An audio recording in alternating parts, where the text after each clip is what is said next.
네, 하나님 말씀 보도록 하겠습니다. 사도행전 3장 1절에서 10절까지의 말씀을 제가 대신해서 봉독하겠습니다.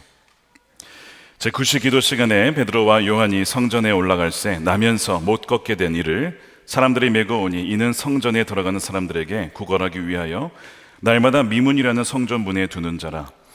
그가 베드로와 요한이 성전에 들어가려 함을 보고 구걸하거늘 베드로가 요한과 더불어 주목하여 이르되 우리를 보라 하니 그가 그들에게서 무엇을 얻을까 하여 바라보거늘 베드로가 이르되 은과 금은 내게 없거니와 내게 있는 이것을 내게 주노니 나사렛 예수 그리스도 이름으로 일어나 걸으라 하고 오른손을 잡아 일으키니 발과 발목이 곧 힘을 얻고 뛰어서서 걸으며 그들과 함께 성전으로 들어가면서 걷기도 하고 뛰기도 하며 하나님을 찬송하니 모든 백성이 그 걷는 것과 하나님을 찬송함을 보고 그가 본래 성전 미문에 앉아 구걸하던 사람인 줄 알고 그에게 일어난 일로 인하여 심히 놀랍게 여기며 놀라니라. 아멘. 하나님의 말씀입니다. 사도행전 세상으로 보냄받은 성령 공동체 6번째 시간입니다. 당신은 너무 쉽게 만족합니다 라는 제목의 말씀을 나누겠습니다. 성령께서 우리에게 오셔서 행하시는 일은 총체적인 회복, 우리의 영과 우리의 정신과 우리의 몸을 총체적으로 회복시키시는 일입니다. 성령은 이미 하나님 나라가 이 땅 가운데 임하였고 아직 완전히 임한 것은 아니지만 이미 임하였다는 것을 나타내는 보증이시죠.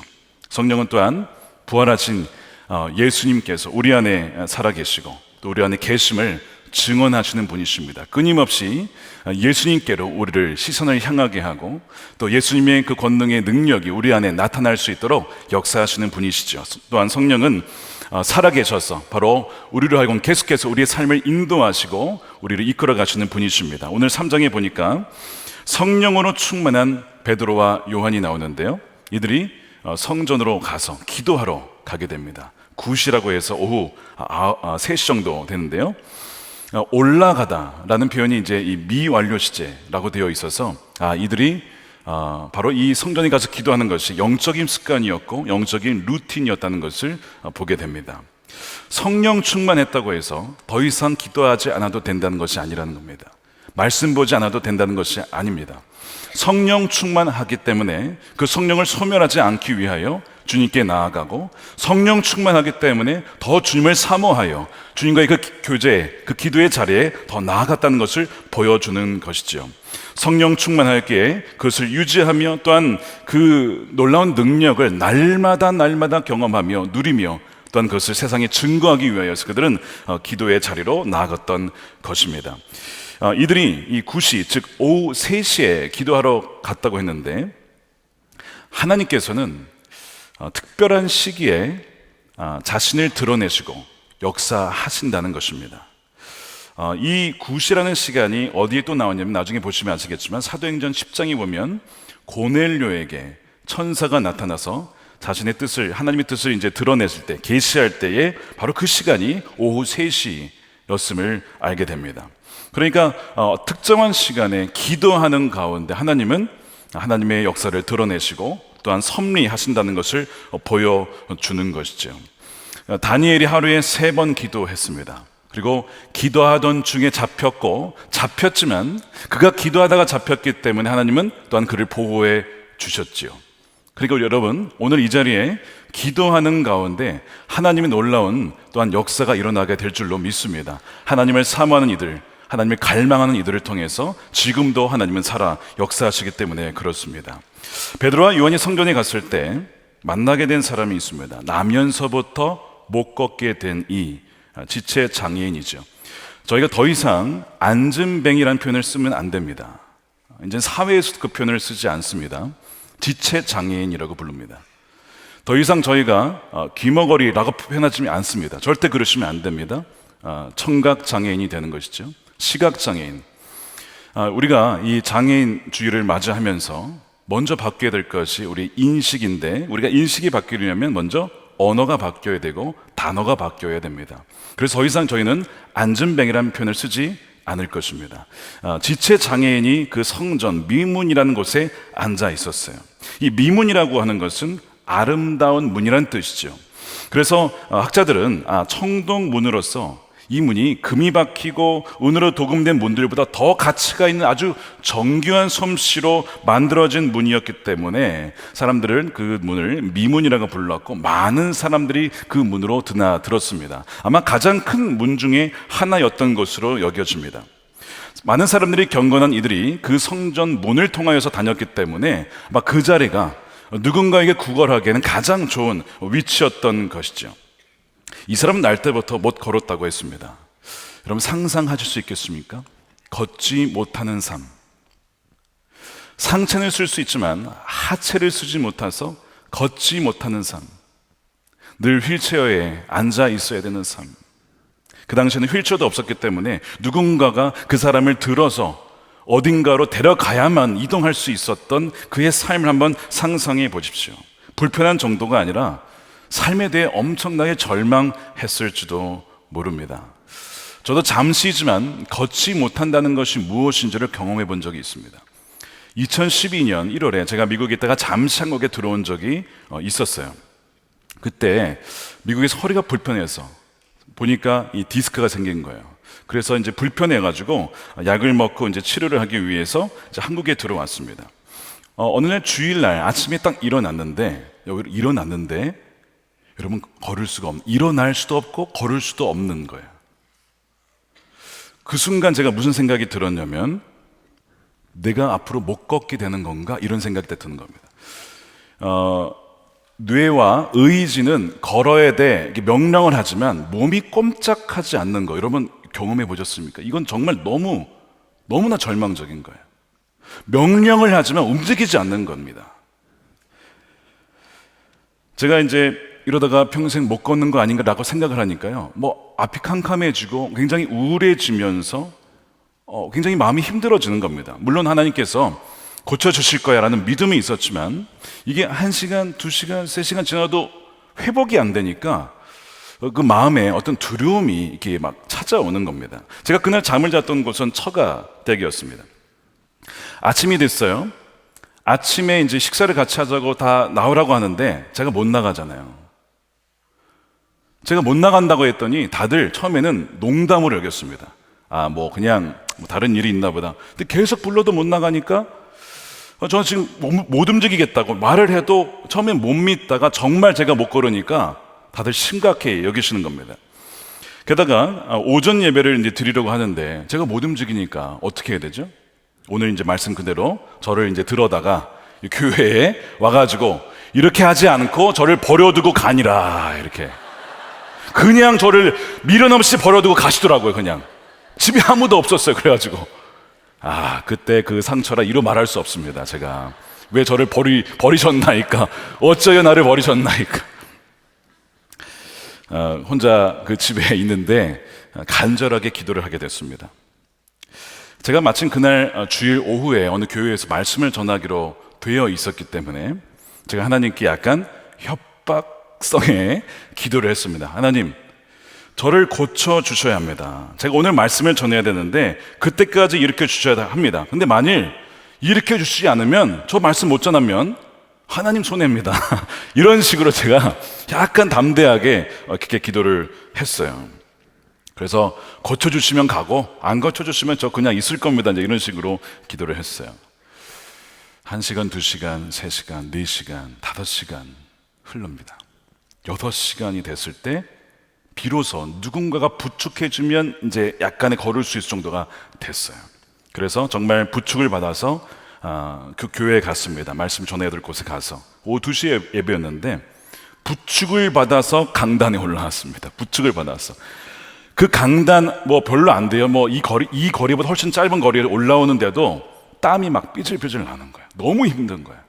그러나 말씀을 전해야 된다는 마음으로 정말 이렇게 붙잡은 상태에서 거의 이렇게 의지한 상황에서 말씀을 어쨌든 다 전했어요. 그러고 나서 이제 그 며칠 뒤에 허리가 점차 회복이 되기 시작했습니다. 그리고 다시는 그런 일을 겪지는 않았습니다. 근데 그날의 기억을 돌아보면 걷지 못한다는 것이 이게 얼마나 좌절스럽고 얼마나 고통스러운지를 잠시나마 맛보게 된 것이죠. 그러면서 그 당시에 이제 제가 예수송의 일기를 쓰고 있었는데 그때는 영성일기였습니다. 제가 일기를 쓰면서 이런 묵상을 했어요. 사실 오늘 본문 말씀이었습니다. 나면서부터 걷지 못한 이라고 되어 있는데, 저는 그런 사람은 아니지만 내가 주님과 걷지 못하고 주님과 동행하지 못한다면 마치 그와 같은 사람이 아닌가.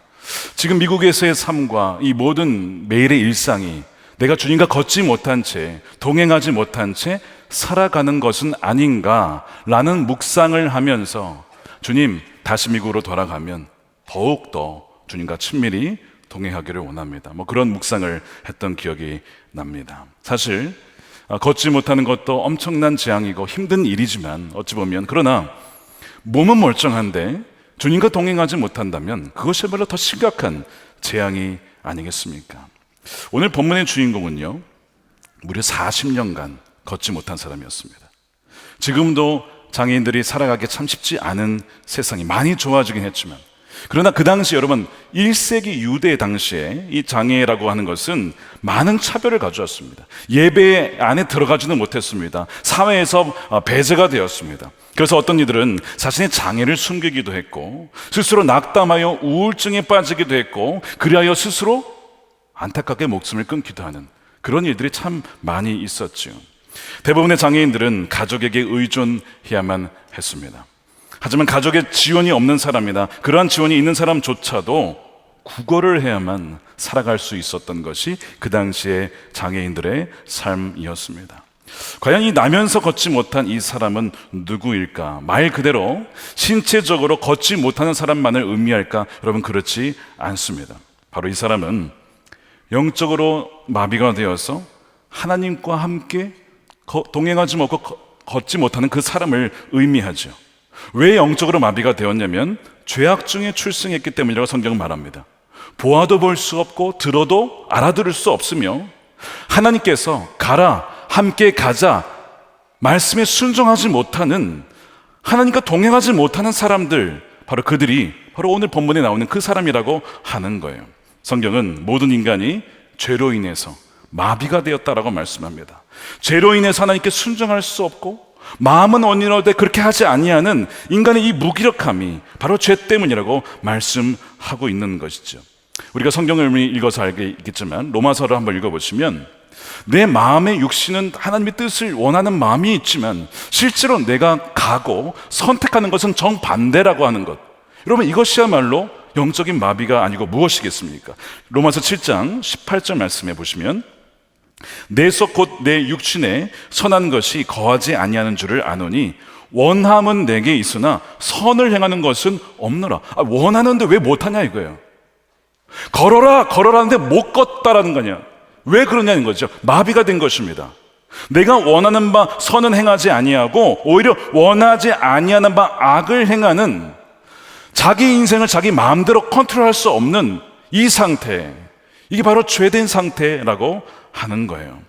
그래서 사도 바울이 나는 참 불쌍한 사람입니다. 오라는 공고한 사람입니다. 비참한 사람입니다. 이렇게 고백을 한 것이죠. 이 사망의 몸에서 누가 나를 건져내겠습니까? 바로 이 나면서부터 걷지 못한 사람은 사실 우리 모두를 의미하는 것입니다. 그러니까 이 인물을 보면서 우리의 모습을 볼 수가 있어야 되는 거예요. 우리가 사순절 기간 동안 영혼을 위한 싸움을 읽으면서 우리 죄에 대해서 점검해 보셨을 겁니다. 교만과 허영과 시기와 분노와 나태와 탐욕과 이 정욕의 죄가 철회되었다라고 생각했는데 점검해 보니 아직도 꿈틀꿈틀 살아있는 것을 아마 보셨을 거예요. 왜 죄를 이기고 싶지만 이길 수가 없는 것일까? 자꾸 넘어지는 것일까? 왜 시기하고 탐욕스러우며 음란에 빠지는 것일까? 죄와 싸울 수 없도록 우리를 무기력하게 만드는 마귀의 영향력과 거기에 익숙해진 채 살아왔던 우리의 육신 때문에 그렇죠. 우리의 육신이 그 죄에 아주 오랜 기간 거기에 익숙해져 있기 때문에 몇 년간, 이 사람은 40년 동안, 어떤 사람은 50년 동안 너무나 거기에 익숙해져 있는 것입니다. 그런 루틴에 너무나 거기에 익숙하기 때문에 벗어나기가 너무나 어려운 것이죠. 창세기 12장 1절에 보면 하나님께서 갈대아 우르에 있었던 아브라함에게 나타나셔서 내가 너에게 지시할 땅으로 가라라고 되어 있습니다. 이 가라라고 하는 단어가 히브리어로 원어로 보면 할락, 즉 쉽게 얘기하면 걸어가라 이런 뜻입니다. 그냥 walk, 걸어가라 이런 명령이거든요. 그래서 아브라함이 떠나서 가다가 어디에서 중도에 멈추냐면 하란이라고 하는 곳에 멈추게 됩니다. 하란에서 머물러서 몇 년을 거기서 떠나질 않아요. 거기에 주저앉습니다. 눌러 앉아요. 하나님 명령하신 곳은 그것이 아니라 내가 너에게 지시할 땅, 즉 이 가나안 땅이었는데 왜 중도에 멈추냐 이거예요. 왜 가지 못하는 것이죠? 하나님 가라고 했는데 왜 가지 못합니까? 바로 나태, 하나님의 명령에 부르심에, 왕의 부르심에 열정이 없는 상태에 빠진 채 수년을 거기에 하란에 정착하여 살아갑니다. 그러다가 그가 정신이 번쩍 나는 것이 아버지가 돌아가신 다음에, 아버지가 돌아가신 다음에야 내가 있어야 할 것이 여기가 아니었지라고 깨닫고 그제서야 그 하란을 떠나게 되는 아브라함을 보게 돼요. 이 하란에 정착해서 남아있는 이 아브라함의 모습이 꼭 못 걷게 된 이의 모습과 너무나 닮아 있는 것이죠. 우리가 오늘 이 말씀을 읽을 때에 이 날 때부터 걷지 못한 사람과 우리가 굉장히 닮았다는 점을 여러분 발견하셔야 됩니다. 바로 어떤 점이냐면 너무나 쉽게 만족한다는 것입니다. 그가 하루하루 기대하고 갈망한 것은 무엇이냐면 동전 몇 푼이었습니다.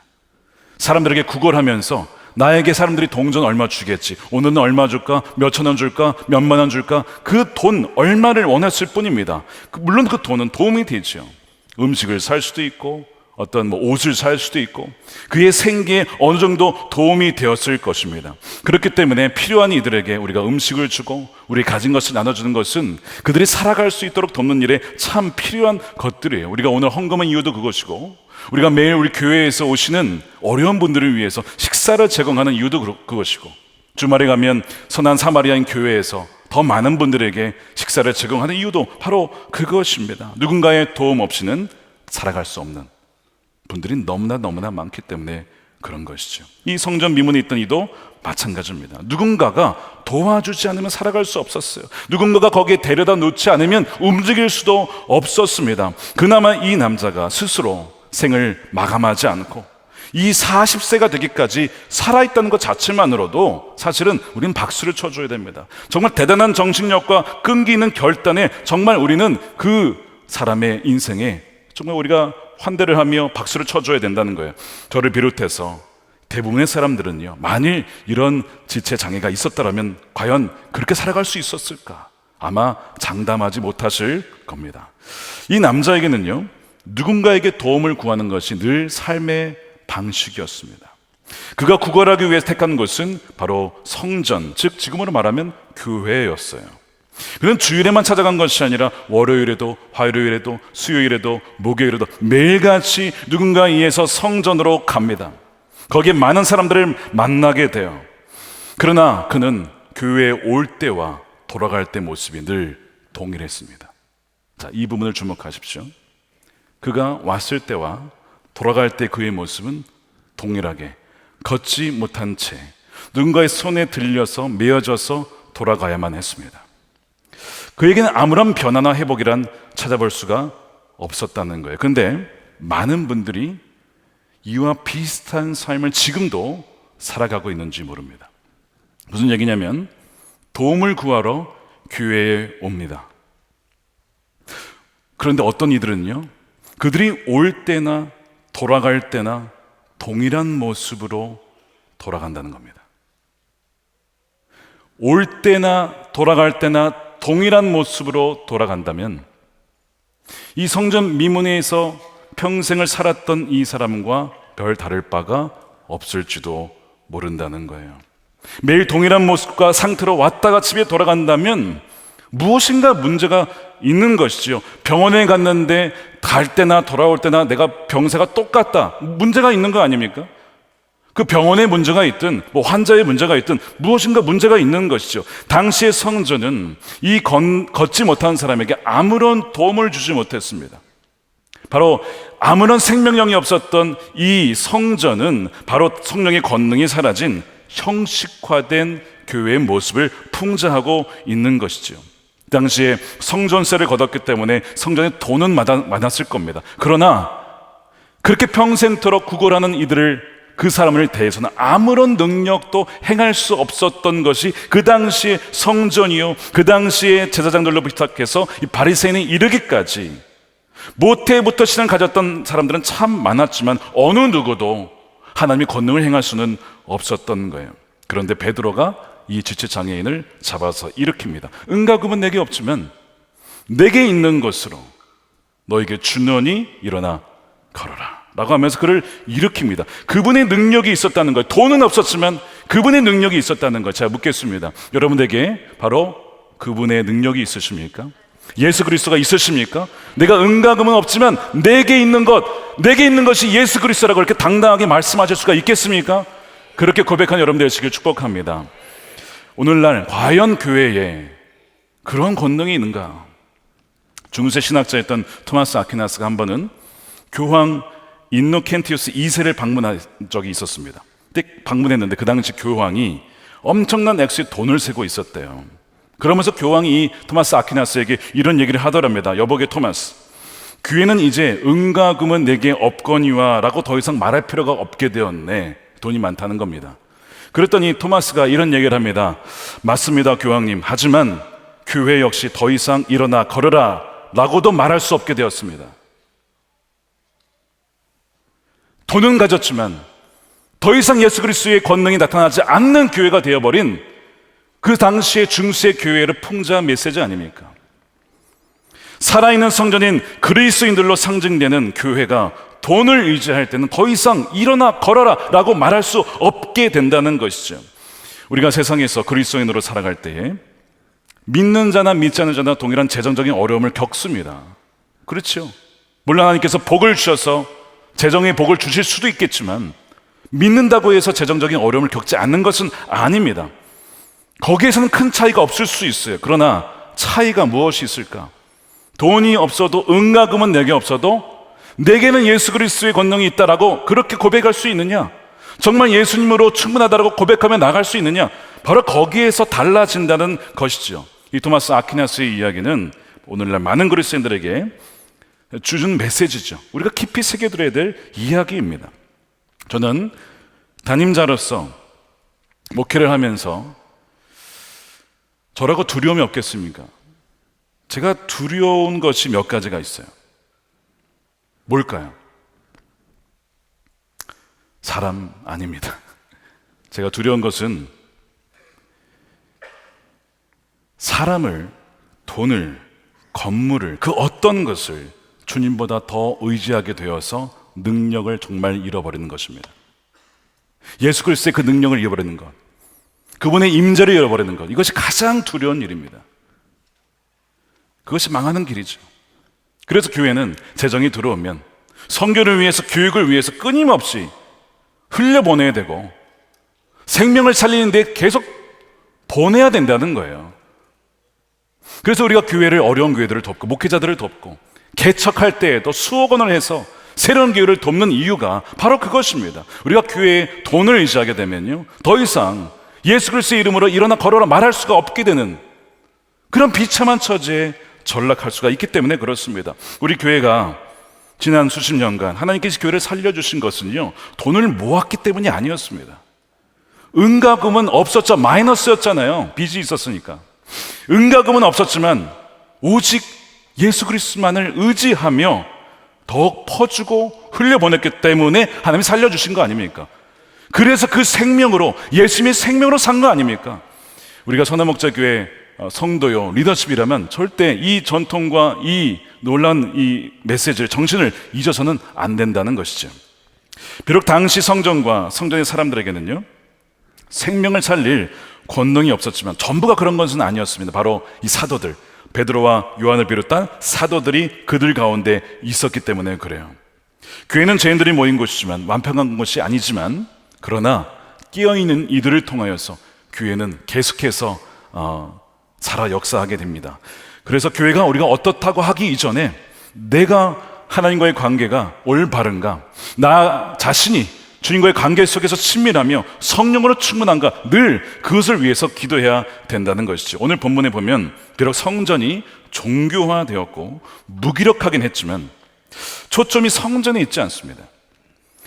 그러한 성전에 어떠한 마음으로 가는가, 그 가는 사람들의 마음과 동기에 초점을 맞추고 있습니다. 자, 2절에 보면 예를 들어서 그가 사람들의 메어져서 성전 미문에 가는 이유, 동기가 무엇인지를 2절에 이렇게 표현하고 있습니다. 이는 성전에 들어간 사람들에게 구걸하기 위하여 교회를 갔다는 거예요. 이것이 그의 동기요 목적이었습니다. 그는 지체장애와 더불어서 구걸하며 살았어요. 어쩔 수 없이 그렇게 살았던 것이죠.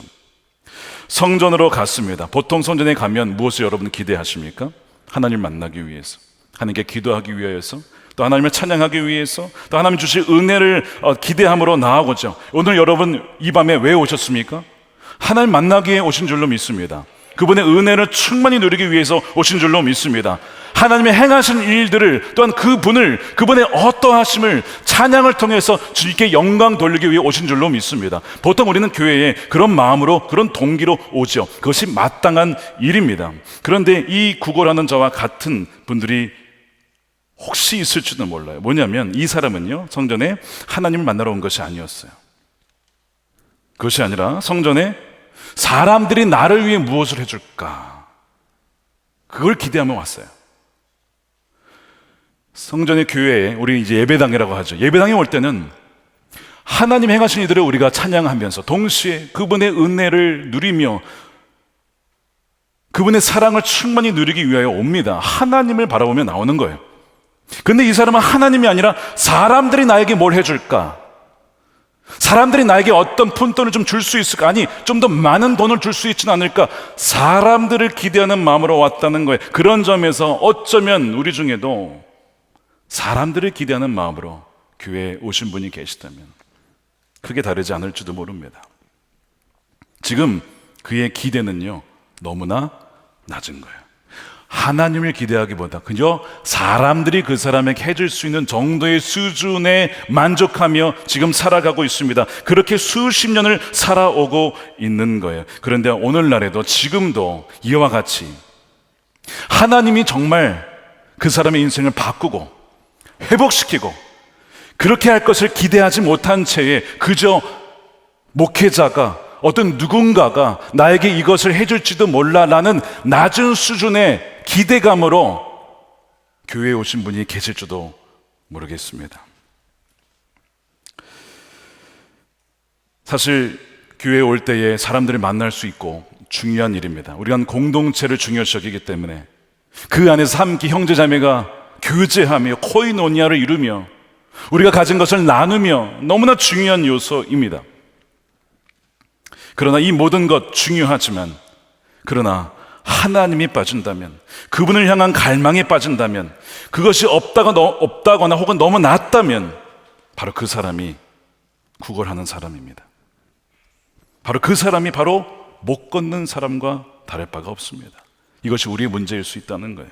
이 사람의 문제는 뭐라고요? 너무 쉽게 만족했고 너무 낮은 것만을 기대했다는 데 있습니다. 20세기 최고의 기독교 변증가라고 하면 누굴 꼽습니까? C.S. 루이스를 꼽습니다. 그는 평신도였습니다. 그러나 탁월한 지성인이었어요. 그것은 여러 책이 있는데 영광의 무게라는 짧은 책이 있습니다. 거기에 이런 얘기가 나와요. 누군가가 자신의 행복을 갈망하고 간절히 누리고 싶어하는 것을 나쁜 것이라고 생각한다면 그것은 칸트나 스토아 학파와 같은 철학적인 사상에서 온 것이 결코 기독교 신앙의 일부가 아니라는 겁니다. 이해하시겠습니까? 진정한 인간이 자신의 행복을 갈망하는 것이 결코 나쁜 것이 아니라 오히려 그것이 성경이 말씀하는 말하는 겁니다. 자, 제가 오늘 성경 읽지 않았지만 사도행전 3장 25절 26절에 무슨 내용이 나왔냐면, 무슨 얘기 나왔냐면 아브라함에게 이르기를 땅 위의 모든 족속이 너의 씨로 말미암아 복을 받을 거야 라는 약속이 나옵니다. 창세기 12장 말씀이죠. 뭘 받는다고요? 복을 받는다. 그 씨는 누굽니까? 예수님입니다. 예수님으로 말미암아 복을 받을 거야. 그러면서 26절에 하나님이 그 종을 세워 복 주시려고 이 복은요 예수 그리스도이면서 동시에 회복을 의미합니다. 원래 하나님이 우리를 지으실 때에 지으셨던 그 원래의 모습으로 회복된 상태가 복 있는 사람이거든요. 왜 그것을 원하는 것이 잘못된 거냐 이거죠. 오히려 그것을 원하고 바라고 주 예수 그리스도 안에서 회복되는 것, 그의 육신도 정신도 영혼이 생명을 얻고 회복되는 것, 그것을 갈망하는 것은 마땅히 성경이 가르치고 있는 것이고 하나님이 지금 행하고 있는 일이라는 뜻입니다. 근데 왜 그것을 나쁜 것이라고 치부하냐 이거예요. 그러면서 거기서 무슨 얘기를 하냐면, 주님은 무한한 기쁨을 준다고 하는데 사람들은, 무한한 기쁨을 주기를 원하는데 사람들은 뭘 원하냐면 그저 술과 어떤 쾌락에만 만족한다. 너무 낮은 거예요. 주님이 주시고자 하는 것은 무한한 기쁨이었어, 영광이었어. 근데 사람들은 그저 거기에만 만족하며 머무른다는 것이죠. 뭐가 낮은 겁니까? 갈망이 너무 낮은 거예요. 그러면서 비유하기를, 마치 바닷가에서 휴일을 보내자고 하는데 바닷가에서 휴일이 뭔지 몰라서 그저 빈민가 한 구석에서 진흙파이나 만들어 놀며 싶어하는 철없는 어린아이와 같다. 누가요? 우리가. 주님이 예배하신 놀라운 회복의 은혜를 바라지도 못한 채, 그런 것이 있는지도 모른 채에 그저 이 세상이 주는 소소한 그냥 작은 것들만 만족하며 살아가다가 죽는 것이 얼마나 비극적인 일인가 라고 하면서 그의 마지막 문장은, 우리는 너무 쉽게 만족합니다. 하나님이 예비하신 영광이 얼마나 큰지 모른다면 우리의 갈망은 그저 낮은 곳에 머물 수밖에 없다는 것인데, 바로 이 성전 미문에 있었던 이 사람의 문제가 바로 그거였어요. 그의 갈망은 너무 낮았고 너무 쉬운 곳에 만족하고 말았습니다. 그가 매일 원했던 것은 그저 몇 사람들이 주는 푼돈의 돈, 그거면 족하다였다는 거예요. 어쩌면 그를 매일 성전에 데려다 주었던 사람들과 일정 비율을 나눴는지도 모르죠. 오늘 수입의 10%는 우리한테 줘야 돼. 그래, 오케이, 딜. 그렇게 해가지고 매일 거기 왔는지도 모릅니다. 그 삶이 그 사람의 전부라고 그렇게 여기며 살았는지도 몰라요. 그 이상을 기대하지 못하도록, 너의 삶은 마비된 삶이니까 너는 그 이상은 살아갈 수 없어, 누군가가 그 한계를 지었는지도 모릅니다. 그를 가둬놓은지도 몰라요. 이런 식으로 40년을 살았어요. 사도행전 4장 22절에 이 표적으로 병 나은 사람은 40여섯이나 되었더라. 40년을 그렇게 살아갔습니다. 여러분, 1, 2년이 아닙니다. 40년을 그렇게 살았다는 거예요. 이 사람이 상징하는 것은 누구냐면, 여러분, 바로 구약의 광야에서 하나님의 약속을 믿지 못해서, 불신해서 광야에서 40년을 헤맸던 이스라엘 백성들을 상징하는 것입니다. 하나님께서 뭐라고 했습니까? 야, 너를 위해서 가나안 땅, 적과 꿀린 땅을 예비해 두었어 라고 했는데, 그들이 정탐을 가봤더니 거기에는 거인들이 살고 우리는 메뚜기와 같습니다. 우리는 절대로 그 땅에 못 들어갈 겁니다. 믿지 않는 거예요. 믿지 못하는 거예요. 심지어 하나님이 살아계셔도 그런 일이 우리에게 벌어질 수는 없을 거야. 그 믿음이 너무 강한 거야. 여러분에게 어떤 믿음이 있으십니까? 여러분, 믿음은 있고 없고가 아니에요. 다 믿음입니다. 어떤 것을 믿냐의 차이지, 하나님이 없습니다라고 하는 것을 믿는 거고, 하나님이 계시냐는 걸 믿는 거고, 하나님이 계시만 역사하지 않는다는 것을 믿는 거고, 계시면서 동시에 우리 삶의 역사심을 믿는 거고, 다 믿는 겁니다. 다만 무엇을 믿느냐의 차이죠. 이들이요, 광야에서 그러다가 무슨 얘기를 하냐면, 가나안 땅은 못 들어갈 것 같으니까 차라리 애굽으로 돌아가자. 거기서 우리는 그래도 종이긴 했지만 그래도 일정 어떤 그 먹는 건 있잖아. 죽지 않도록 살 수는 있었잖아. 거기에 만족하며 살자. 광야로 돌아가자. 애굽으로 돌아가자고 했어요. 어떻게 된 거예요? 너무 낮은 것에 만족하고 말았다. 그들의 몸은 애굽을 빠져나왔지만 그들의 정신은, 그들의 영혼은 여전히 애굽에 갇혀 있었던 것이죠. 여러분, 이 모습을 보면서 누가 가장 가슴 아파했을까요? 하나님이십니다. 하나님. 근데 여러분, 이 모습이 정확하게 지금 저와 여러분의 모습일 수 있어요. 하나님께서 지금 주시고자 하는 것은 복음의 영광이고 총체적인 회복인데, 우리의 관계의 회복, 하나님과의 관계의 회복, 가족들의 관계의 회복, 우리 육신과 정신적 영혼의 그 모든 회복인데, 상처받을까 봐 너무 갈망이 크면 상심도 크고 절망도 크니까 나는 요만큼만 기대할래 라고 그렇게 하나님을 제한하는 모습이, 그래서 그렇게 10년, 20년, 30년, 40년 사는 것이 그럼 우리의 모습 아닙니까? 그 모습을 보며 가장 아파하는, 너무 안타까워하는 것이 바로 우리 주님이시라는 거예요. 세상에서 하는 말 중에 이런 말이 있습니다.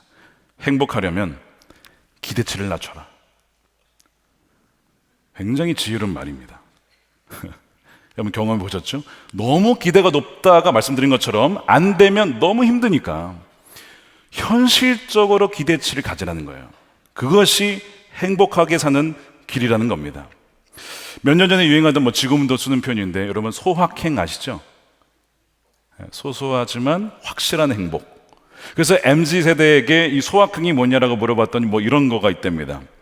대중교통을 탔는데 타자마자 생긴 빈자리, 와, 야, 이거 너무 행복해. 확실해. 이것만큼 너무 짧지만 너무 행복해. 그 다음에 업무를 하다가 미팅하자마자 미팅이 취소가 돼서 시간이 비었어. 와, 너무 행복해. 이런 것들, 이 소확행이래요. 이런 게. 그 소확행이 있다가 몇 년이 지나면서 바뀌었습니다. 뭘로 바뀌었냐면 소확성. 소소하지만 확실한 성취. 그래서 내가 다이어트를 하기 위해서 스쿼트를 100개를 원했어. 엄청난 성취를 이루었어. 만족한다는 거. 작지만 내가 독서를 하기 위해서 전체를 다 읽기는 좀 부담스럽지만 오늘 챕터 하나를 읽었어. 엄청난 성취. 소확성. 이것으로 이제 바뀌어 갔다는 거예요. 여러분, 성경에 범서에 감사라는 말씀이 있습니다. 어떤 것이든 작은 것이든 무엇이든 때로 내 뜻대로 안 되어도 감사하라. 성경적인 메시지죠. 성경의 메시지입니다. 자족하라고 했습니다. 현재 위치에 내가 가진 것에 얼마나 우리가 감사한가. 자족하라. 경건에 도움이 된다.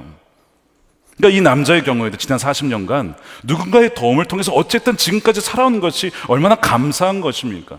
작은 것이라도 받아서 누렸던 것이 소확성, 작은 성취이자 동시에 또한 작은 행복이죠. 그런데 여러분, 이것은요 성경이 말하는 것의 또 한편이고요, 또 한편은 무엇을 말씀하냐면 성경은 우리에게 하나님께서 우리를 향한 계획이 무엇인지를 믿고 그 하나님의 갈망을 너도 갈망하라라고 말씀을 합니다. 원래 우리를 지으셨던 그 모습으로 회복하기까지 그 갈망을 높이라고 말씀을 하는 거예요. 자, 지금 제가 아까 처음에 말씀드렸어요. 성령이 오시면 행하는 일이 총체적인 회복이라고 했습니다. 이 남자가 갈망하던 일은 사람들에게 구걸하던 거였어요. 자, 하나님께서는 이 남자에게 평생토록 구걸하다가 죽으라고 하나님 계획하셨을까요? 그게 아니라는 거예요. 그게 아니라는 거예요. 근데 이 사람은 그렇게 살아왔어요, 지금까지. 자, 그래서 오늘 이 베드로 요한을 보면서, 자, 3절 보십시오. 베드로와 요한이 성전에 들어가려 함을 보고 구걸하거늘. 이게 그 사람이 원했던 아주 낮은 수준의 갈망이었습니다. 5절에 보니까 그가 그들에게서 무엇을 얻을까 하여 그렇게 수십 년을 살아왔습니다. 오늘은 좀 돈을 많이 주려나? 그렇게 그들을 쳐다봅니다. 문제는 그가 바라고 원하는 것이 정말 그에게 그의 인생을 변화시키고 회복시킬 그것이 아니었다는 것이죠. 도움은 될 수 있지만 그의 마비된 인생을 회복시킬 만한 것이 아니었다는 거예요. 많은 사람들이 자신이 간구하고 바라는 것이 자신의 삶을 변화시키지 못한다는 것을 깨닫지 못하면서 구하고 있습니다. 지금 여러분들이 바라고 원하는 것이 있으실 거예요. 그러나 정말 그것이 우리의 인생을 회복시킬 정말 중요한 것일까요? 도움은 될 수 있지만 아마 아닐 가능성이 높습니다. 왜냐하면 이 사람에게 필요한 것은 다른 것이 아니라 예수 그리스도였기 때문에 그래요. 돈이 아니었어요. 돈은 일시적인 도움은 줄 수 있지만 돈은 그 인생을 바꿀 수가 없었습니다. 돈은 그저 먹고 살기 위한 것일 뿐 그 영혼을 회복시킬 수는 없었습니다. 그런데 베드로와 요한이 그에게 뭐라고 하냐면 우리를 보랍니다. 우리를 봐라. 자, 4절 말씀에 베드로가 요한과 더불어 주목하여 이르되 우리를 봐라. 그러니까 이 사람이 보라고 하니까 한 번도 사람이 보라 한 적이 없었거든요. 보통 갈 때에 그냥 돈을 주고 가지 봐라 하는 그 돈 준 사람 별로 없단 말이에요. 보라고 하니까 뭔가 대단한 기대를 가지고 봤어요. 왜 보라고 했을까요? 사람을 보라는 게 아니었습니다. 우리 안에 있는 예수 그리스도를 봐라. 그분이 당신에게 원하는 것을 봐라. 당신을 향한 우리 하나님의 계획을 봐라. 그를 향한 주님의 계획은 이것이었어요. 어제도 오늘도 지난 40년 동안 사람들에 매여서 이곳에 왔습니다. 그러나 주님이 지금 원하는 것은 당신이 일어나 걸어서 돌아가기를 원한다는 것입니다. 오늘 이후로는 주님과 동행하며 그분과 함께 동행하며 순종하며 살아가기를 원한다는 것이죠. 오늘 왔다가 그 모습 그대로 돌아가는 것이 아니라 오늘은 매어 왔다면 이제부터는 앞으로는 걸어서 뛰며 돌아갈 수 있는 것이, 그것이 하나님이 원하시는 것이라는 사실입니다. 오늘 이후로는 주님 지으신 그 모습 그대로 회복되어 주님이 지으신 형상이 회복되어 살아가기를 원한다는 것이죠. 그것을 보라는 것입니다. 삶은 결국에는 무엇을 보느냐가 그 인생을 바꿉니다. 보는 것을 바꾼 거예요. 그래야만 삶이 바뀝니다. 주님은 이렇게 주저앉아서 평생 이렇게 사는 것을 원치 않으셨어요. 더 높은 갈망으로 나아가라는 것이죠. 그저 그냥 몇 푼에, 그저 그냥 세상에 주는 만족에 거기에 그냥 만족하며 주저앉지 말라는 것입니다. 그래서 6절에 오늘 이제 유명한 말씀이죠. 이렇게 말씀하는데 우리 함께 읽어보겠습니다. 시작. 베드로가 이르되 은과 금은 내게 없거니와 내게 있는 이것을 내게 주노니 나사렛 예수 그리스도의 이름으로 일어나 걸으라. 이들에게는 은과 금은 없었지만 내게 누가 있었어요? 주님이 계셨어요. 주님의 그 이름으로, 그 권능의 이름으로, 구원의 이름으로 그 사람을 잡아서, 원래 그 당시에 율법에 의하면요, 죄송하지만 부정한 자라고 해서 만지질 않았습니다. 근데 베드로는 그냥 만지잖아요. 부정하지 않다는 거예요. 주 예수 그리스도의 이름으로 이미 하나님 나라가 임하여서 이미 회복된 자라는 믿음을 가지고 그를 잡아 일으키는 것이죠. 거기에 그 사람이 엄청나게 감동을 받았을 거예요. 그러면서 그 믿음이 들어가면서 그가 일어나기 시작하죠.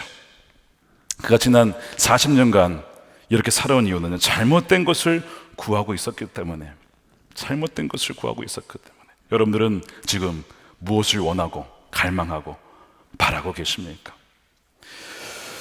베드로 요한은 이 사람의 좀 더 많은 돈을 주기 위해서, 혹은 그의 구걸하는 생활을 좀 더 나은 수준으로 바꾸기 위해서 거기에 온 것이 아니었습니다. 베드로 요한은 그에게 예수 그리스도를 주었어요. 여러분, 교회는 생명입니다. 생명. 교회가 세상에 줄 수 있는 가장 좋은 것은 돈이 아니고 다른 것이 아니라 바로 생명을 줄 수가 있는 것이죠. 바로 그에게 주님과 동행할 수 있는, 주님과 그 능력을 그에게 준 것입니다. 이 일어나라라는 표현이 이 서신서나 사도행전에 예수님께서 부활하실 때 하나님께서 그를 일으키사 살리사 똑같은 단어입니다. 그러니까 부활의 권능으로 지금 그 사람을 일으켰다는 뜻이죠.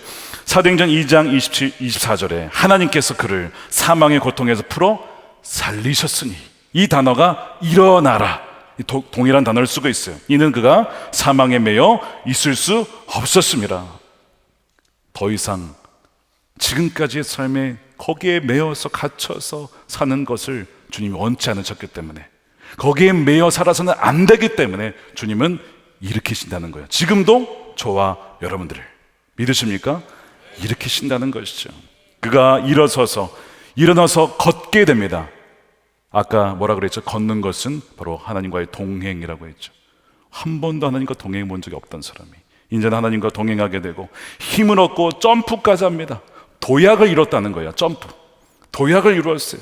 그의 인생이 완전 차원이 달라지기 시작했다는 것이죠. 그리고 하나님을 찬송하는데 참 기쁘면서도 마음이 아픈 구절이 나옵니다. 자, 7절에 오른손을 잡아 일으키니 발과 발목이 곧 힘을 얻고, 8절에 뛰어서서 걸으며 그들과 함께, 누구예요? 그러면 베드로 요한과 함께 성전으로 들어갔어요. 한 번도 들어가지 못했습니다.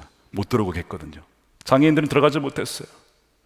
들어가서 거기서 걷기도 뜨기도 하나님을 찬송하니라고 되어 있습니다. 이걸 보면 그가 단지 돈만을 원했던 사람이 아님을 알 수 있어요. 그도 하나님을 찬양하고 싶었어요. 그도 하나님 만나고 싶었어요. 그도 하나님 백성들과 함께 예배하고 싶었다고 이렇게. 근데 평생 혼자 살았어요. 너무나 외로웠습니다.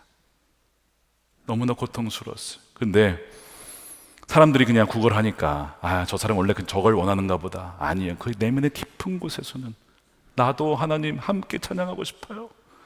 나도 그렇게 하나님 예배하고 싶어요. 나도 하나님과 동행하고 싶어요. 나도 하나님 말씀대로 살고 싶어요 라는 갈망이 그의 안에 있었다는 것이죠. 저는 이 말씀을 묵상하는데 오늘날 하나님 알지 못한 이들 중에 얼마나 이런 분들이 많을까. 그저 돈이 전부인 것처럼 살아가는 이들이 있잖아요. 돈은 중요한 도구이지만 마치 그것이 나에게 생명을 주는 것 마냥 살아가는 이들. 근데 겉으로는 그렇게 보이지만 그의 내면의 깊은 곳에서는 사실 뭐가 있을까요? 나도 하나님 만나고 싶다. 나도 그 생명의 주님을 만나고 싶다. 나는 갈망이 사람들에겐 사실 누구나 다 내재되어 있는 거예요. 죄 때문에 그것이 가려져 있을 뿐. 저는 이 말씀을 묵상하는데 얼마나 마음이 아프기도 하고 동시에 그런 분들에게 우리가 더욱더 사랑으로 다가가야겠다라는 마음을 갖게 되었습니다. 그의 갈망이 지금까지 너무 낮았죠. 그러나 주님께서는 그를 일으켜 세우셨어. 그를 향한 삶의 계획이 이것이 전부가 아님을 드러내 보여주셨어요. 지난 주일이 아니죠. 부활주일에 부활의 증인이었던 우리 한 성도님 이야기를 아마 들으셨을 때 못 들으신 분도 계실 겁니다. 이분이 노숙인이었어요. 이분이 노숙 생활을 하면서 돈이 없었기 때문에, 집이 없었기 때문에 이 교회까지 찾아오게 되었습니다. 근데 예배하러 오신 게 아니고 뭘 원해서 오신 걸까요? 밥을 얻어 먹으러 오셨어요. 그래서 교회는 그분에게 식사를 제공했습니다. 매일 식사를 제공했습니다. 그리고 나중에는 그분이 거하실 수 있도록 이 집까지, 그래서 이 고시원을 마련해서 거기서 추운 겨울을 나실 수 있도록까지 제공해 드렸어요. 그러니까 그분의 입장에서는 굉장히 많은 것들을 누리게 된 것이죠. 참 감사한 일이었습니다. 그보다 더 좋은 일이 뭐가 있을까 싶을 정도로 참 감사한 일들, 한동안 거기에 만족을 했습니다. 근데 그의 문제가 뭐였을까요? 거기에 만족하고 있었다는 겁니다. 그가 예배를 드렸습니다. 한동안 예배를 드리지만 하나님께 예배하기 위해 온 게 아니라 그냥 예배 드려야 하니까 마치 그래야만 뭔가 예의를 차리는 것 같아서 왔다고 해요. 그의 기대가 너무 낮았던 것이죠.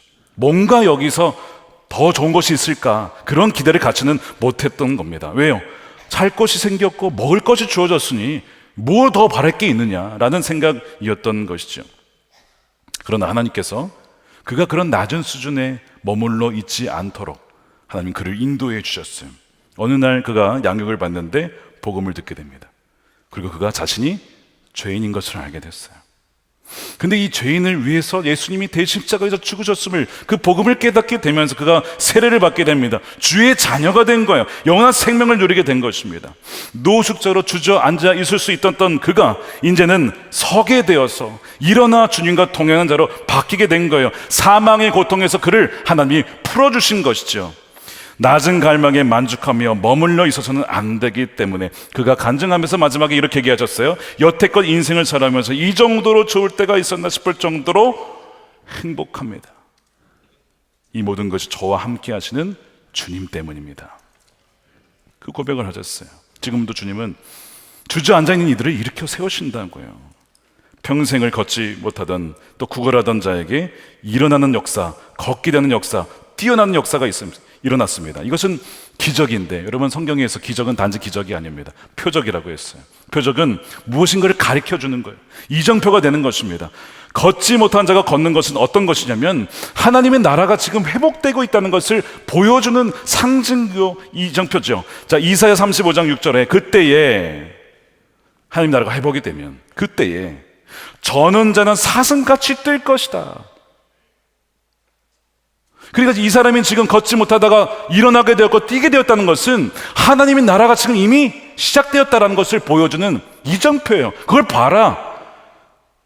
더 이상 이 세상에 죄된 삶에 매여 살지 말고 이 세상을 변혁시키고 하나님 나라의 사람들로 살아갈 수 있도록 그렇게 예수님과 동행하라고 말씀하는 거잖아요. 주님께서는 그래서 이 사람을 일으키셨던 것이죠. 그분의 능력으로 주님은 자기가 했던 것을 이제는 사도들도 행할 수 있도록, 내가 행한 것을 너희도 행할 것이고 나보다 더 큰 일을 너희가 할 것이다 라는 그 첫 번째 상징으로서 이 첫 번째 초대교회의 표적을 보여주신 것입니다. 물론 예수님은 모든 사람을 다 고치진 않으셨어요.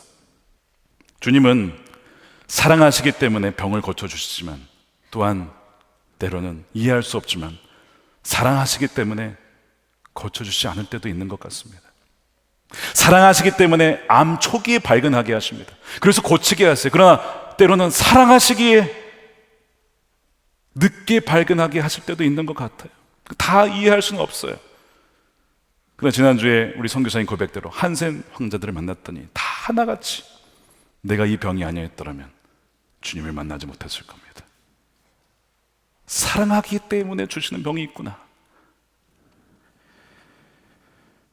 그러나 중요한 것은 병이 낫든 그렇지 않든 내가 정말 주님만 사랑하고 의지하는가. 아무리 비장애인이라 하더라도 돈만을 구걸하고 갈망한다면 영적 장애인이죠. 그러나 질병이 있고 몸이 불편하더라도, 장애인이라 할지라도 진정 주님 때문에 감사하고 주님 때문에 기뻐하며 주님 때문에 충분하다면 그야말로 영적으로 주님과 걷고 뛰는 자인 것입니다. 요즘 대한민국 청년들 말씀드린 것처럼 많이 우울증에 빠져 있고 공황장애, 섭식장애 힘들어하고 있습니다. 방에 들어가서 나오지 못하고 그 어두침침한 그 방에만 누워있는 무기력증에 시달리는 청년들이 참 많이 있어요. 오늘날 못 걷게 된 이들이 바로 그들입니다. 주님은 그들이 일어나길 원하세요. 아마 젊은이 교회 예배를 드리지 않으셨기 때문에 대부분 못 들으셨으리라 생각해서 지난 젊은이 교회 부활 증인의 이야기를 잠깐 나누고 마치겠습니다. 30대 초반의 청년이 간증을 했어요. 예수님이 알지 못했던 때에 그는 두려움으로 가득 찬 삶을 살았답니다. 어떤 두려움이냐면 실패에 대한 두려움, 실패, 그 다음에 혼나는 것에 대한 두려움과 무시당하는 것에 대한 두려움. 그러다 보니까 두려워했던 일이 실제로 일어나니까 그것이 반복이 되니까 더 두려워서 도망치고 회피하다가 가게 된 곳이 어디예요? 자기 방입니다. 그 방에서 나오지 않게 됩니다. 그 방 안에서만 살아가는 은둔 청년이 된 거예요. 그의 표현에 의하면 방 안에서의 삶은 죽지 못해 살아가는 삶이었습니다. 이 삶을 벗어나고 싶지만 스스로는 도무지 벗어날 길이 보이지 않는 거예요. 정말 살고 싶어서 심리상담소를 그를 찾아갔대요. 상담도 받았습니다. 우울증 약도 처방받아 먹었습니다. 그런데 그 병에서, 그 방에서 구원받지 못했어요. 눈을 감는 것이 두려워서 기절하듯 잠들기 위해서 24시간 내내 깨어있다가 기절하듯 잠들기 위해서 그렇게 잠든 삶을 매일 반복했답니다. 살아있으나 죽고 싶었던, 죽어있는 삶이 자신의 삶이었다는 겁니다. 여러분, 이게 오늘 나와 있는 이 지체장애자의 모습과 크게 다를 바가 없죠. 근데 어느 날 이러한 동생이 너무 안타까워서 누님이 찾아왔어요. 찾아와서 강력하게, 야, 교회 가자, 교회, 성전에 가자, 교회 가자고 그렇게 권유를 하더래요. 그가 별 기대가 없이, 누나가 가자고 하니까 가지만 별 기대 없이, 그래도 교회 가면 뭘 들고 와야 됩니까? 그래도 요즘엔 뭐 많이 들고 오시지만 그래도 성경책을 뭐 있으면 들고 와야 되잖아요. 뭘 들고 와요? 만화책을 들고 왔어요. 소설책 뭐 이런 걸 들고 왔다는 거예요. 얼마나 기대가 없었는지. 그러니까 지루할까봐 소설책 이런 만화 이런 걸 들고 간 겁니다. 기대가 너무 낮았던 것입니다. 근데 교회 갔는데 내가 갈 곳이 있다는 것과 나의 이야기를 들어주는 사람들, 청년들이 있다라고 하는 것이 얼마나 위로가 되든지 그것이 참 좋았답니다. 그래서 어느덧 이 소설책은 성경책으로 바뀌었어요. 몇 달간 교회를 다니다가 수련회를 가게 됩니다. 바로 그곳에서 주의 음성을 듣게 됩니다. 그 말씀이 스바냐 3장 17절입니다. 너희 하나님 여호와가 너희 가운데 계시니 그는 구원을 베푸실 전능자시라. 그가 너로 말미암아 기쁨을 이기지 못하시며 너로 잠잠히 사랑하시며 너로 말미암아 즐거이 부르며 기뻐하시리라. 이 말씀을 듣는데 그렇게 눈물이 나더래요. 하나님 나 때문에 이렇게 기뻐하시고 방방 뛰시며 그렇게 춤추시는 하나님이 떠오르는데 그렇게 눈물이 나더랍니다. 그래서 나로 인해서 기뻐하시는 그 예수님이 너무 좋아서 예수님을 영접했대요.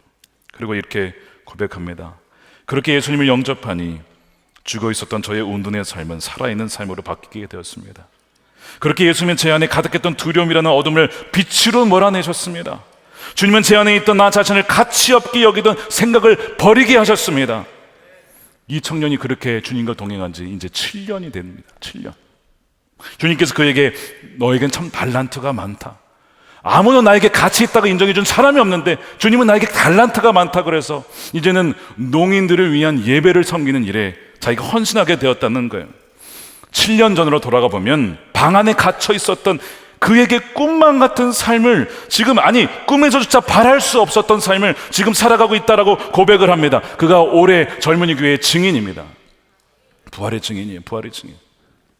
사랑하는 여러분, 40년 성전 미문에서 걷지 못한 채 구걸하던 자가 누구죠? 바로 우리 모습일 수 있다는 거예요. 여러분, 그렇다면 오늘 예수 그리스도의 이름으로 일어나 걸으시기를 축복합니다. 일어나 걸으시기를 축복합니다. 그 방에서 나오시기를 축복합니다. 오늘 주님께서 우리에게 그렇게 말씀하시는 거예요. 우리 안에 계신 주님께서 우리 몸과 마음의 총체적인 회복을 이루시리라 주님께서 말씀하십니다. 너무나 쉽게 만족하고 또한 너무나 낮은 것에 머물러 있었던 그 갈망에서 한 단계 더 주님을 갈망하며 주님의 온전한 그 나라를 갈망할 때에 오늘 그 믿음으로 나가는 이들에게 오늘도 주님은 살아계시며 우리 삶을 회복시키시는 주님이심을 누리는 여러분들의 삶이 되시기를 주님의 이름으로 축원드립니다. 우리 함께 찬양하겠습니다. 오늘 본문을 바탕으로 지은 찬양과 가사입니다. 예수 예수라는 찬양인데, 슬픈 마음이 있는 자, 몸과 영혼 병든 자 누구든지 부르시오, 예수 이름 부르시오 라는 찬양, 우리가 가사 생각하시면서 또 여러분들을 위해 여러분이 기도하시는 분들을 생각하시면서 이 시간 찬양하시는 후에 함께 기도하는 시간 갖겠습니다.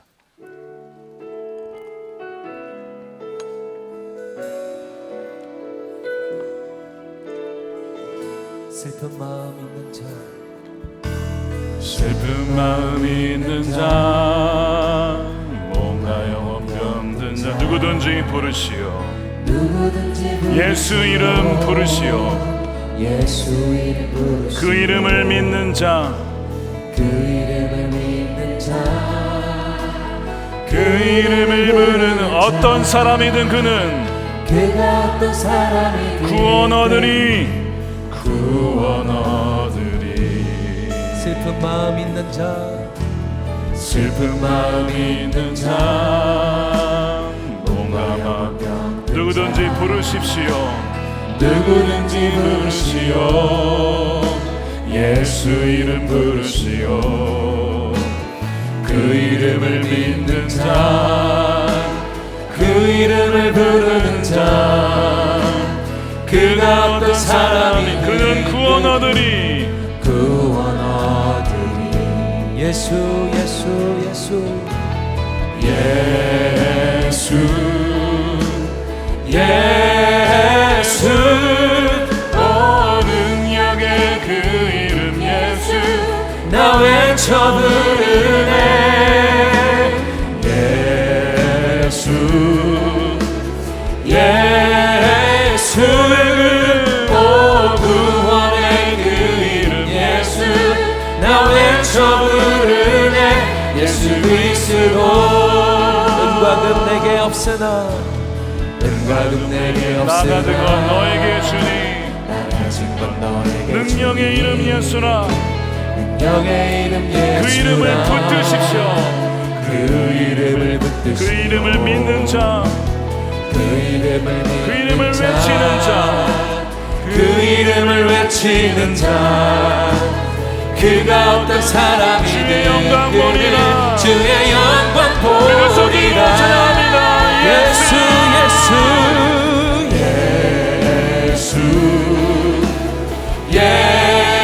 예수 오 능력의 그 이름 예수 나 외쳐 부르네. 예수 예수 오 구원의 그 이름 예수 나 외쳐 부르네. 예수 그리스도. 우리에게 주신 영광의 이름 나 어찌 잠잠하니. 세상에 크게 외쳐 부르리 나의 주 예수 그리스도. 예수 예수 예수 오 능력의 그 이름 예수 나 외쳐 부르네.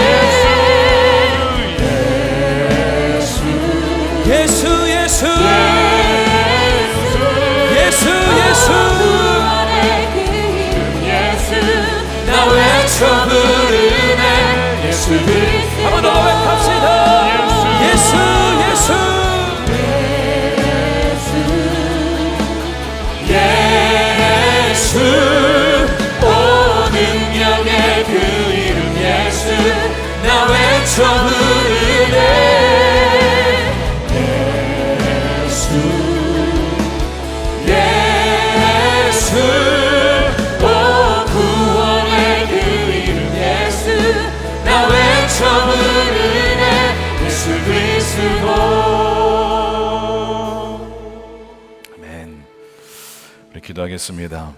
오늘 말씀을 들으면서 여러분들의 삶을 한번 돌아보십시오.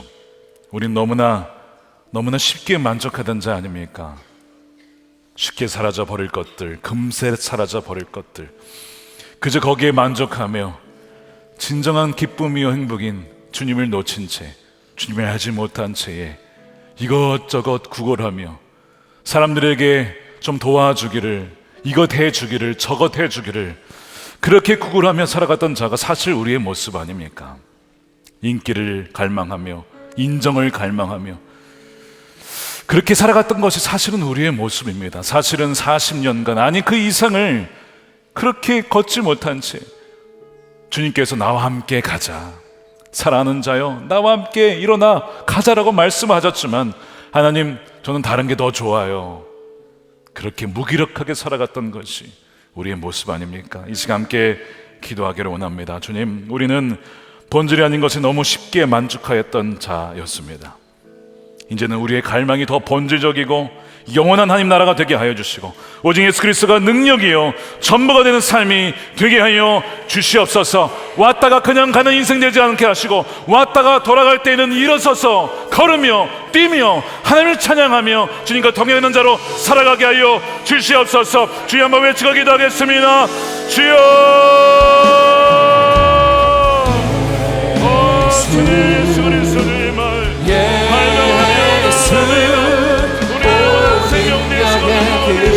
예수 나 외쳐 부르되 우리에게 필요한 것은 예수 그리스도였습니다. 주님이 우리의 전부였음이 고백합니다.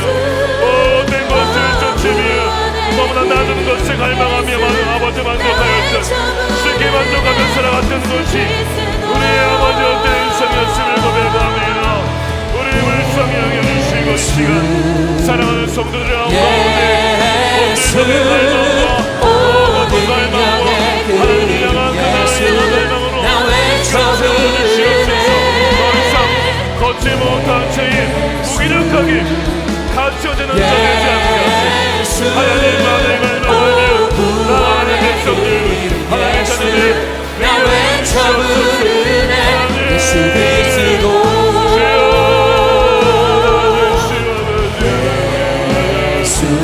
주님 사랑합니다.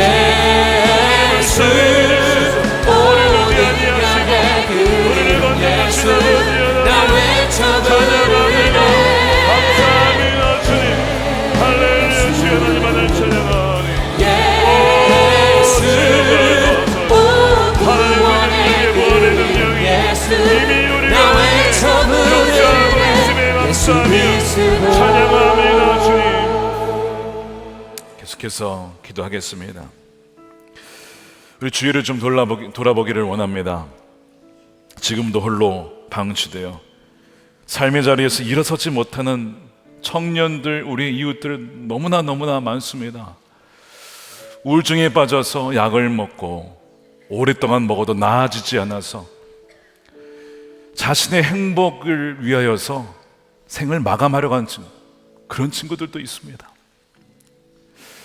그것도 행복이라고, 그것도 나에게 만족을 줄 것이라고 생각해서 그렇게 마귀에게 속아서 빠져나가는 사람들이 너무나 많다는 거예요.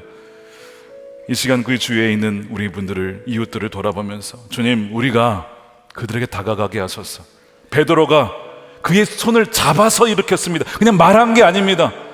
사람들에게 다 율법적으로 부정하다라고 말했던 그런 상황 속에서 그게 아니라고, 이 사람도 잃어버린 하나님의 자녀라고, 하나님의 사랑하는 백성이라고 가서 그의 손을 잡아서 일으켰습니다. 우리도 가야 된다는 것입니다. 찾아가야 된다는 것이고 함께 해야 된다는 것입니다. 오직 부활의 능력으로 그들을 일으켜 주시옵소서. 여러분, 오늘 말씀이 나온 것처럼 이 구걸하던 자에게도 그 마음 깊은 곳에서는 하나님을 찬양하고 예배하고 싶었던 마음이 있었어요. 그들과 함께 예배했다고 했습니다. 나도 그렇게 예배하고 싶었는데 그 마음속에 그 갈망이 다른 것에 가려진 채 그렇게 오랜 시간을 살아왔어요. 지금의 그 주위에 우리 그런 사람들 얼마나 많은지 모릅니다. 주님, 그들을 일으켜 주셔서 주님을 알게 하시고 주의 백성들과 함께 하나님을 찬양하며 예배하는 하나님의 자녀가 되게 하여 주시옵소서. 우리 두 손 들고 주여 한번 외치고 기도하겠습니다. 주여,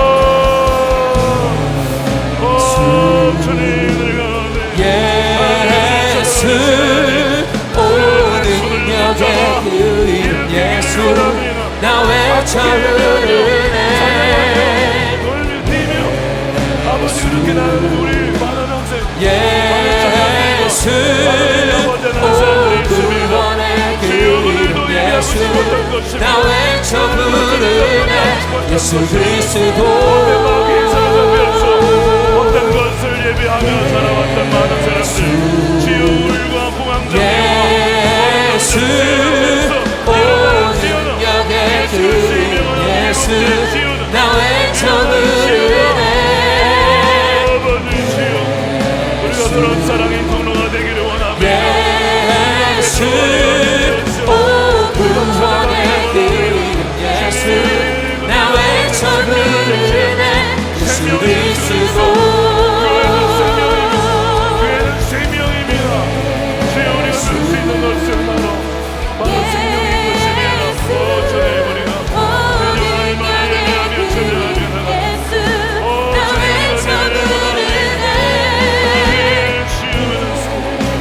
우리 사랑하는 스데와 우리 주님이 우리를 불쌍히 여기시고 거기를 여기며 찾아가며 세워나갈 수 있도록 나 외쳐 부르네 예수 그리스도 우리 손을 붙잡아주시고 우리 잡을 때 우리 사랑은 손이 아니라 우리 주님의 손이 그들을 잡아주시며 예수 오 능력의 그 이름 예수 나 외쳐 부르네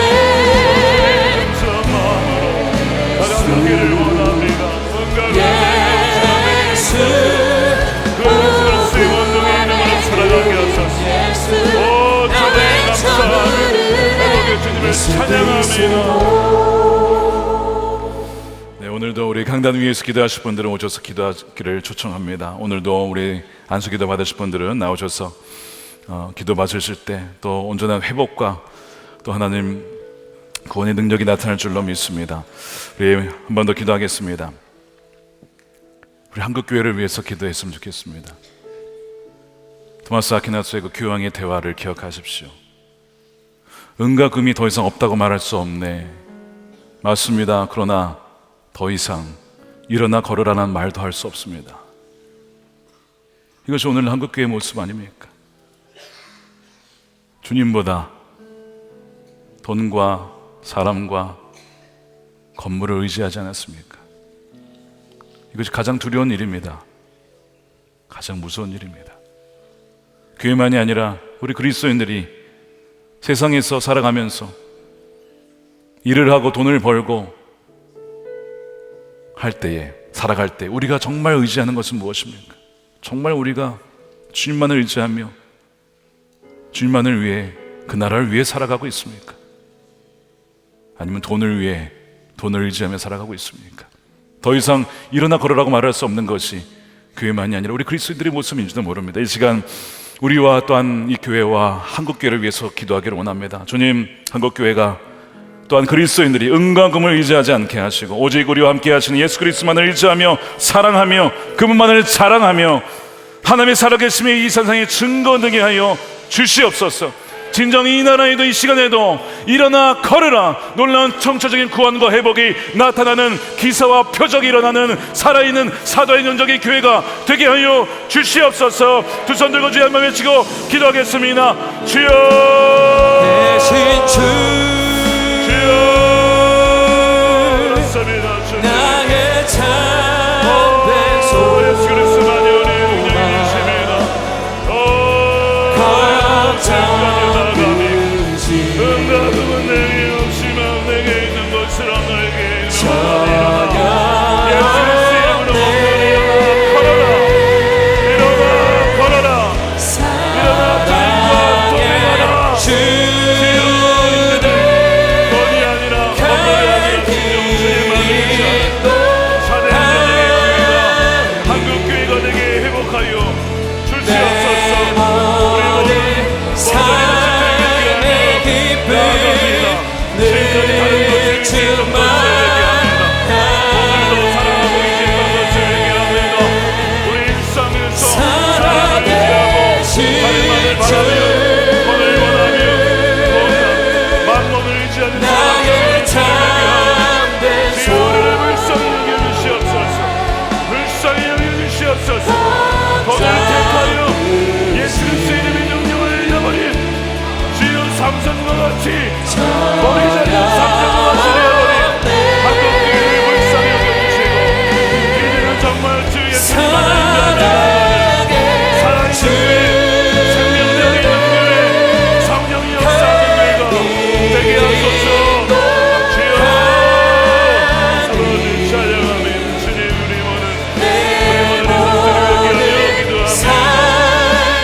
찬양하리